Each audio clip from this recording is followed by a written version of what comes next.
Swayam Prabha. Digital India. Educated India.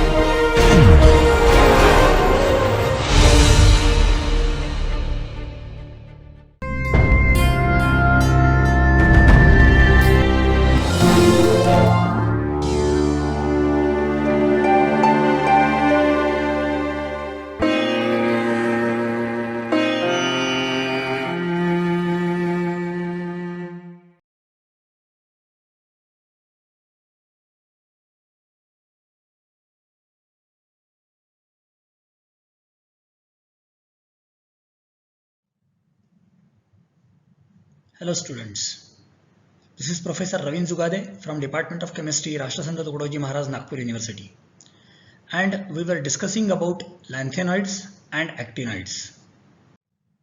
The outline of the lecture is, we have discussed certain properties of lanthanoids and actinoids in lecture 1. In this particular lecture, we will be discussing about magnetic properties of lanthanoids and actinoids, lanthanoid contraction, and some typical questions based on these topics. So let us begin the discussion with magnetic properties of lanthanoids and actinoids.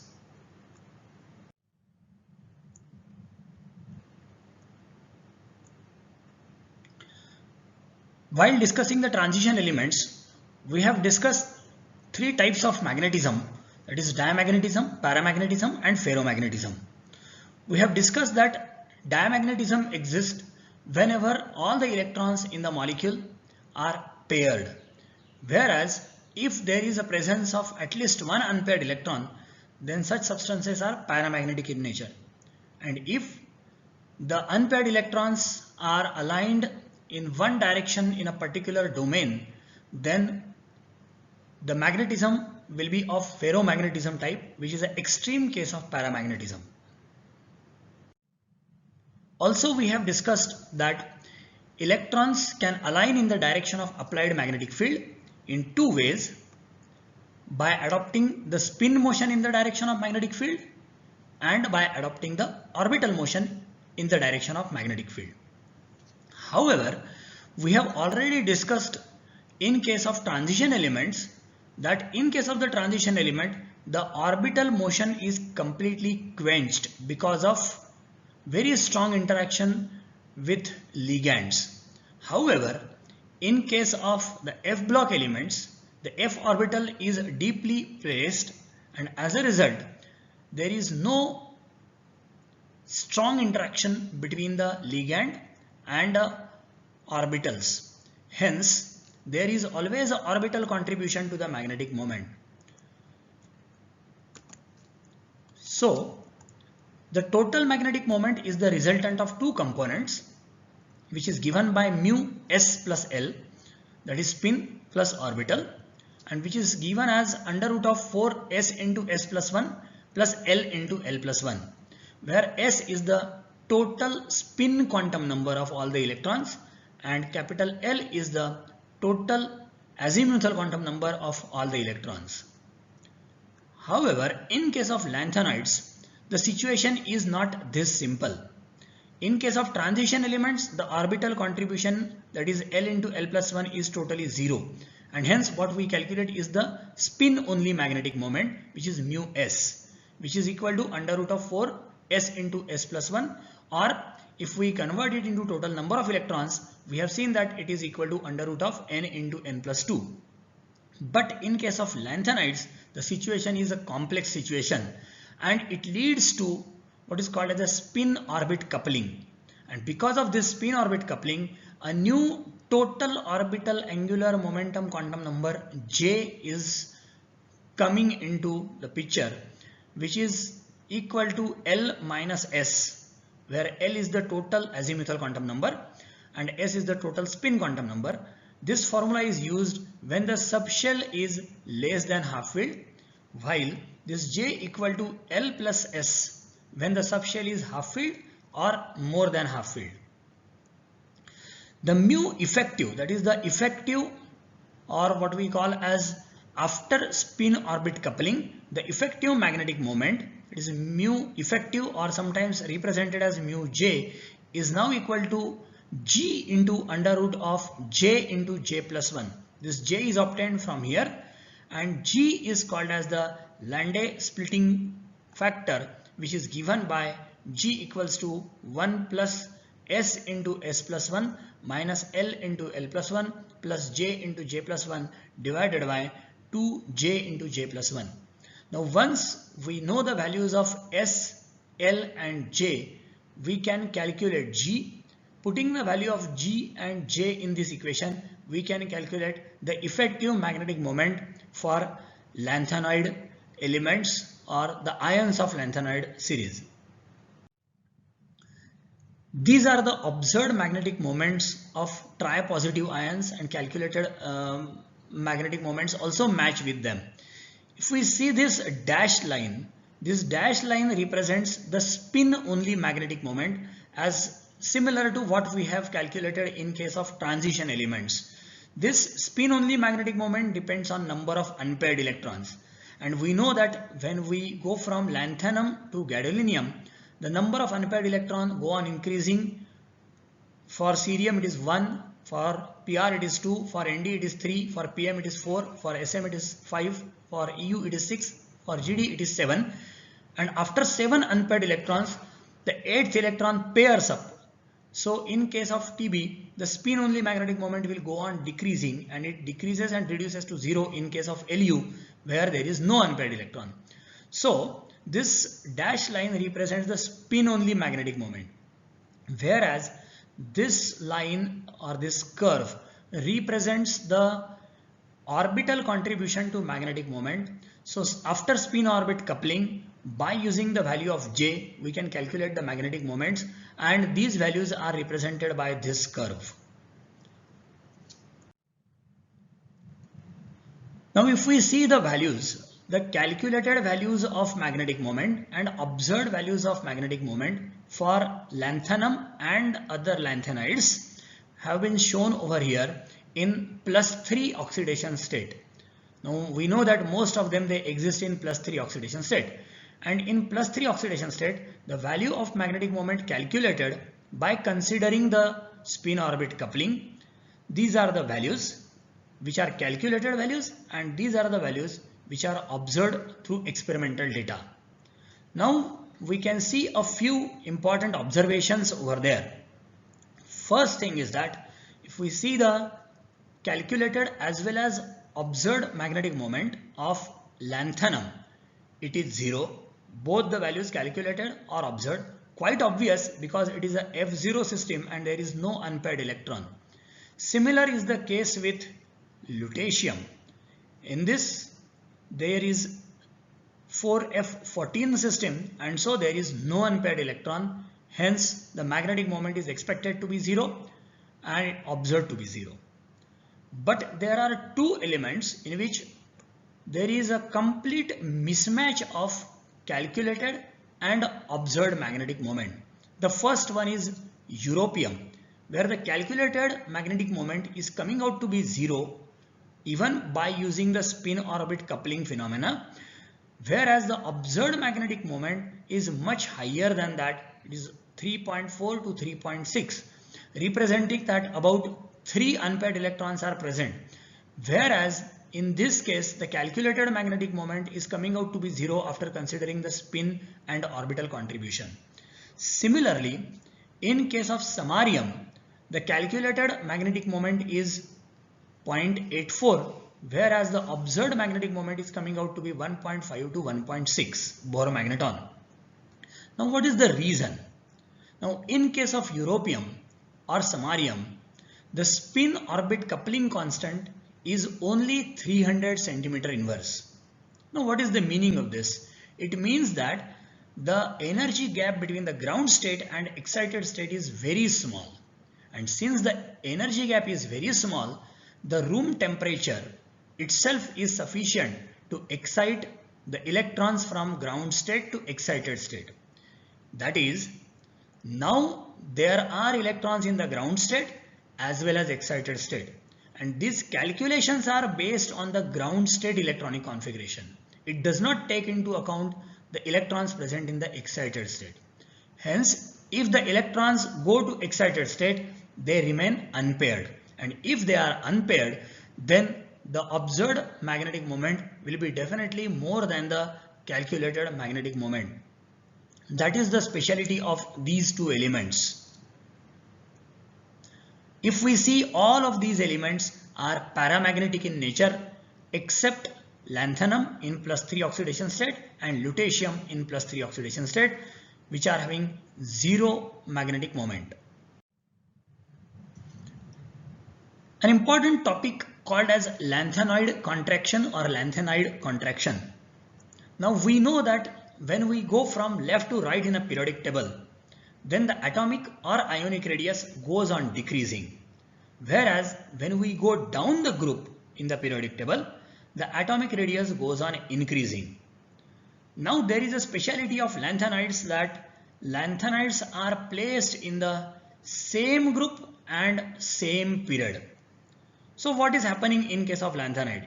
Is the atomic radius increasing or it is decreasing?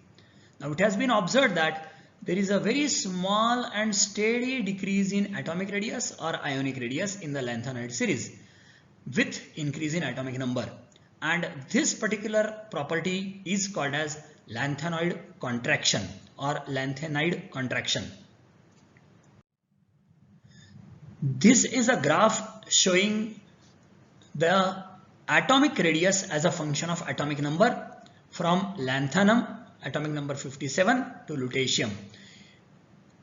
In case of atomic radius, you will find from lanthanum to lutetium, there is a very small decrease in atomic radius. For lanthanum, the atomic radius is 1.83 angstrom, while for lutetium it is 1.74 angstrom. That is a total decrease of 0.09 angstrom or 9 picometer. And this decrease is within 14 elements. So you will find that these elements have very close atomic radii from La to Lu. When we come to the tri-positive ions, La3 positive has an ionic radius 1.032 angstrom, whereas lutetium has ionic radius 0.861 angstrom. So this decrease is just of 0.17 angstrom or 17 picometer. Again, extremely small decrease in ionic radius. We'll see why this type of observation is obtained. Now there are two important anomalies you will find in this particular case. In case of the atomic radius, there are no anomalies in ionic radius, but in case of atomic radius there are two anomalies. One with respect to EU and second is YB. Now these elements have exceptionally high atomic radius. Now when I say atomic radius, in case of lanthanides, since they are metals, we are talking about metallic radius, and metallic radius is half of the internuclear distance in the closely spaced atoms or adjacent atoms in a metal crystal. Now we know that all the lanthanides, they exist in the metallic state, and so half of the internuclear distance is taken as the metallic radius. Now in case of EU, the electronic configuration of EU is inner core of Xe followed by 4f7, 5d0 and 6s2. It means that EU can contribute only 2 electrons in the metallic bonding. It donates 2 electrons during metallic bond formation. It cannot give more than 2 electrons because it has got a stable 4f7 configuration. Whereas YB also has 6s2 and 4f14 configuration. So this can also donate 2 electrons in the metallic bonding. It cannot donate more than 2 electrons because of the extra stable 4f14 configuration. While all the other lanthanide elements, they have a tendency to donate 3 electrons in metallic bonding. And more is the number of electrons donated in metallic bonding, stronger is the metallic bond. And stronger is the metallic bond, closer is the approach of the atoms, and smaller is the metallic radius. Hence, in all the other lanthanides, the metallic radius is less because of contribution of 3 electrons in the metallic bonding, whereas in case of EU and YB, the atomic radius is much larger than expected because of contribution of only 2 electrons in the metallic bonding. There is an important observation. If we break this series at gadolinium, you will find that the trend from La to Gd is repeated from Gd to Lu. So the properties of La to Gd get repeated from Gd to Lu. The exactly similar shape is repeated after gadolinium. Also, an important observation is that after gadolinium, many properties of the lanthanide elements, they change. This is called as gadolinium break. Now, why this lanthanide contraction is taking place? Why the atomic radius goes on decreasing? Now, when I say atomic radius or ionic radius, it is the distance between the nucleus and the outermost electron of an isolated gaseous atom. Now, in case of lanthanides, the nuclear charge continuously goes on increasing from La to Lu. So, the force of attraction of the nucleus is continuously increasing. Secondly, the electrons are being added to antepenultimate shell, that is the 4th shell. So, when we go from La to Lu, electrons are successively filled in the 4F subshell or 4th shell. Now it is expected that when the nuclear force of attraction is increasing, at the same time the shielding effect of these electrons is continuously increasing. And since these electrons are entering 2 shells inside, it is expected that the shielding effect should continuously go on increasing, thereby completely eliminating the effect of nuclear charge. But the shielding effect of f orbital is extremely poor. It has been observed that s orbitals show strongest shielding effect, whereas f orbitals, they show very poor shielding effect because of their diffused size or diffused electron cloud. Hence, the compensation is not 100%.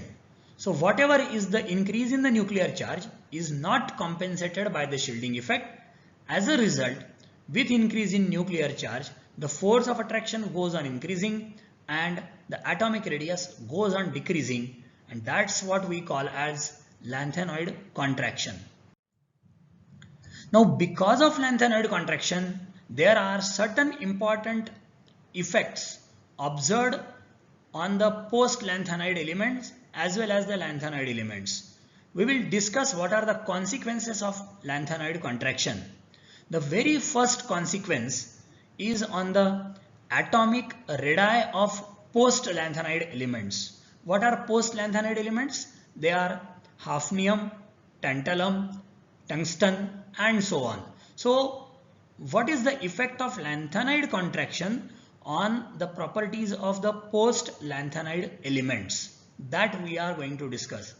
Now, if you observe carefully, the increase in atomic radius from scandium to yttrium, it is 1.62 to 1.80, whereas from yttrium to lanthanum, it is 1.80 to 1.87, diagrammatically represented over here. So when you go from 3D to 4D to 5D, we are going down the group, so atomic radius is expected to increase continuously.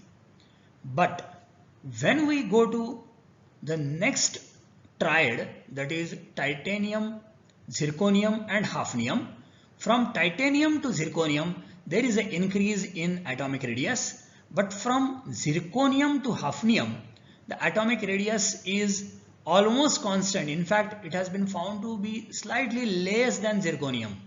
So almost constant. The reason is the compensation of increase in atomic radius by the 14 elements present between La and HF. They are the lanthanides, and during those lanthanides there is a contraction in the size. So there is a further contraction when we are moving from lutetium to hafnium, because we are moving from left to right in a periodic table. And since hafnium is having almost equal atomic radius as that of zirconium, similar is the case with the next triad. When we move to Nb and Ta, they are also having identical atomic radii. Similarly, molybdenum and tungsten, they are having equal atomic radii. This thing is true for all the post lanthanide elements. You will find this is 1.60, 1.58, 1.46, 1.46, 1.39, 1.39, 1.36, 1.37, 1.34, 1.35. So it means that the atomic radii of these two elements are equal, these two elements are equal, and at the same time their valence electronic configuration is also same, because you will find this is a 4d2 configuration, this is 5d2 configuration, this is 4d3, this is 5d3. So you will find that the outer electronic configuration is also same and atomic radius is also same. As a result, their chemical properties are extremely identical, and hence such pairs of elements are called as chemical twins, like ZrHF, NBTA, MOW, TCRE, RUOS, RHIR. So they are called as the chemical twins because their chemical properties are identical. This is an indirect consequence of lanthanoid contraction on the post-lanthanide elements. Another effect is on their densities. Now we know that density of an element is equal to its atomic weight divided by atomic volume. Now when we go from zirconium to hafnium, the atomic weight has been almost doubled, whereas the atomic volume remains the same because of the lanthanoid contraction. As a result, the density is almost double.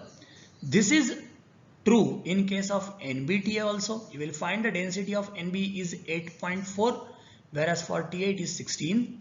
For MO it is about 10, whereas for W it is 19. So you will find that the densities of post-lanthanide elements are almost double as compared to the elements or their counterparts in 4D series. This is an important outcome of lanthanoid contraction, and you will find that the most dense element in the periodic table, it lies in this post-lanthanide element, which is osmium.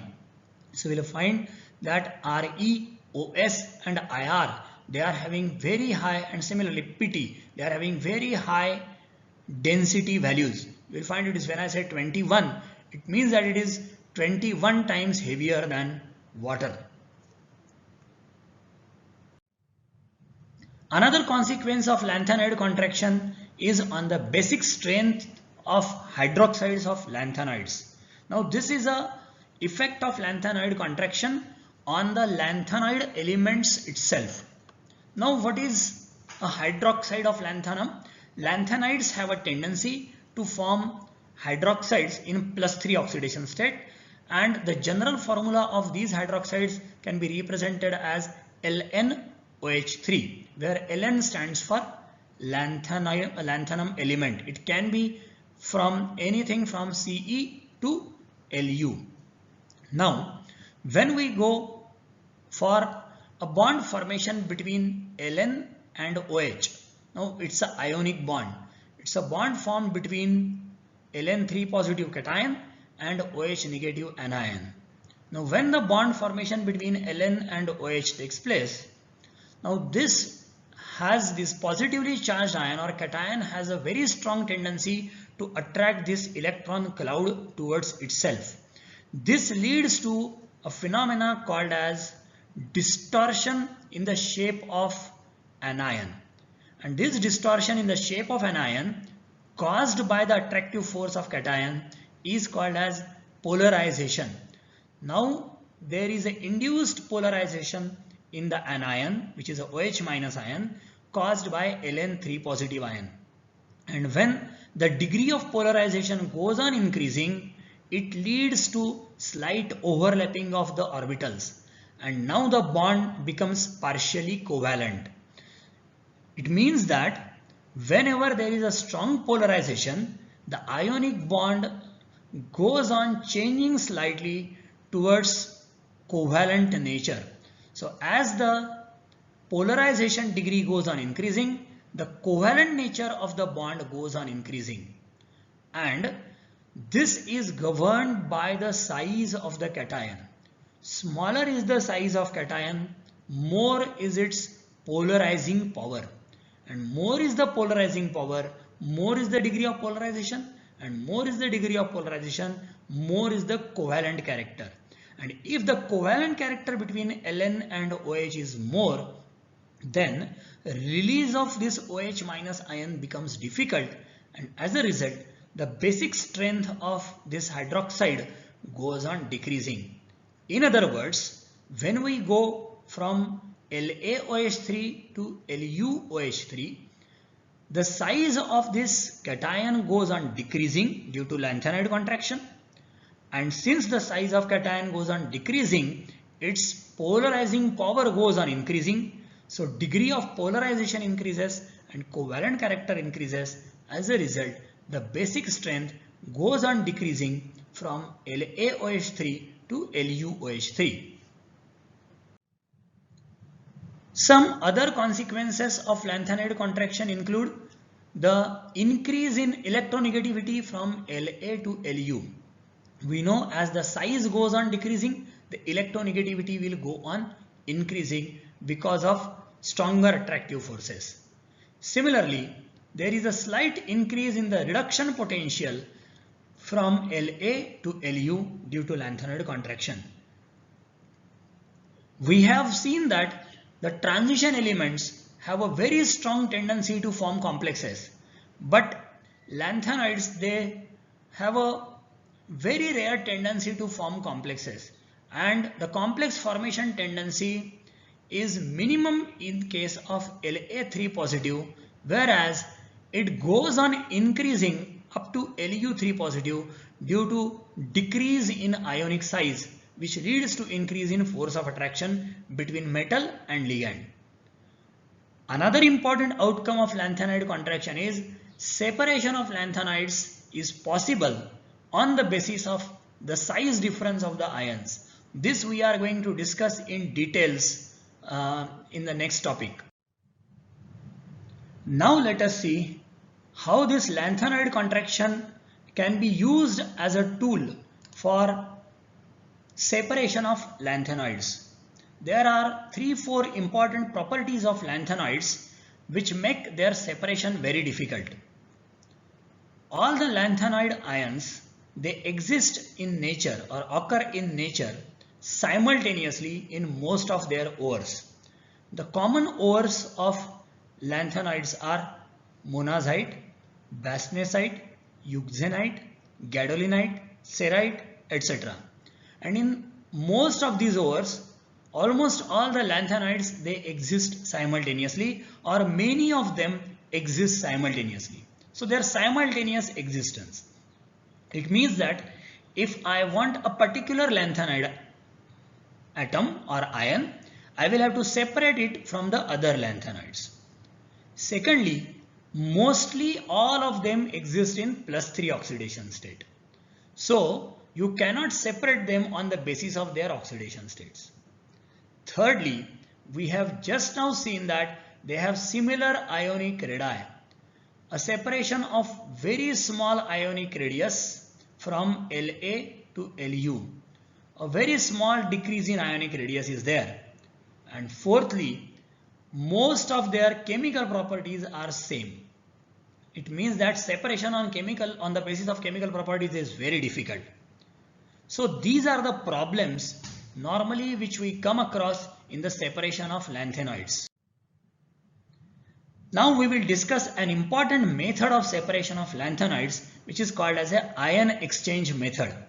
This ion exchange phenomena is defined as the reversible exchange of like ions between a stationary solid phase and mobile liquid phase. It is a type of chromatographic technique. Now what is done in this technique? This technique uses a special type of material called as ion exchange resin. This resin is having organic polymeric structure with large number of oppositely charged ions. These ions can be cations or can be anions. If these ions are cations like H positive ions or Na positive ions, then the resin is called as cation exchange resin. If the ions are anionic ions like OH minus ions, Cl minus ions, then it is called as a anion exchange resin. So this resin is filled in a column and the mixture to be separated is dripped into this column in a dropwise manner. So if you have a mixture of lanthanide ions, it is dripped into this column and collected eluate from the bottom of the column. In this case, this resin is said to be a stationary phase and the ions or the solution which is moving through this stationary phase is called as a mobile phase. Now, normally what this resin is organic polymer, mainly or mostly based on styrene type of molecules, and the counter ions are exchangeable ions. So this is in the form of, or the cation exchange resin in the H plus form is taken, and to this the lanthanide solution or the mixture of lanthanide ions is dripped. Now when this lanthanide ions come in contact with the resin, they undergo a phenomena called as ion exchange phenomena. So for each lanthanide ion in +3 oxidation state, 3 H plus ions are exchanged. So this is a reversible exchange of lanthanide ions with H plus ions. So all the lanthanide ions are collected or they are trapped in this resin on the resin molecules with exchange of the H plus ions. Now when all the ions of Ln3 positive are trapped, then ammonium citrate buffer is added to this column from the top. Now when ammonium citrate ions or ammonium ions and citrate ions enter into the column, this ammonium ions again substitute the lanthanum ions or lanthanide ions, and the lanthanide ions, they form a complex with the citrate ions. So there are two ion exchange phenomena taking place. One, substitution of this H plus of the resin by the lanthanide ions, and second, substitution of the lanthanide ions by ammonium ions. So two ion exchanges have taken place. Now these lanthanide ions will come out of the column in a sequential manner because of difference in their sizes. Now we know that size of the lanthanide ions go on decreasing from La3 positive to Lu3 positive due to lanthanide contraction. As a result, the stability of the citrate complex which is formed by these ions go on increasing from La3 positive ion to Lu3 positive ion. Since lutetium ion is the smallest ion, it forms most stable complex with citrate ions, and as a result it will move fastest or at a fastest rate along with the citrate ion through this column, whereas La3 positive will move most slowly through this column in the form of a citrate complex, and as a result these ions will be eluted out one by one and can be collected through the bottom of the column from lutetium to ytterbium to terbium, and in this sequence it goes on coming one by one from lutetium to lanthanum in a reverse order. This is the best method of separation of lanthanide ions. The other methods include solvent extraction method or fractional precipitation method, etc. Let us discuss some typical questions based on the magnetic properties of lanthanides. Take up first question. Calculate the magnetic moment of cerium 3 positive ions. Now we know that cerium belongs to lanthanide series, and so we have to consider the spin orbit coupling. So the electronic configuration of cerium is 4f2, 5d0, 6s2. This is the outer electronic configuration. Now it means that Ce3 positive will be formed by loss of 2 electrons from 6s and 1 electron from 4f. So it is a 4f1 system, and it means that it has got one unpaired electron in 4f orbital. For this orbital, the total azimuthal quantum number is equal to sum of all the azimuthal quantum numbers of all the electrons.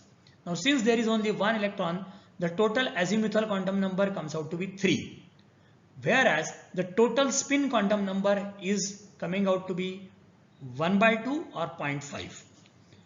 Now the total angular orbital quantum number, that is J, is equal to L minus S, because this subshell is less than half filled. If the number of electrons are 7 or more, then we use the formula J is equal to L plus S. If it is less than 7, then J equal to L minus S. So this J value is coming out to be 2.5, and putting this value in the equation of G, what we get is G is equal to 1 plus capital S, capital L and capital J values. If we put over there, this value of G comes out to be 0.86. Putting this value of G in the formula of effective magnetic moment, what we get is equal to mu effective as 2.54 Bohr magneton, which is very close to the observed magnetic moment of cerium 3 positive ion.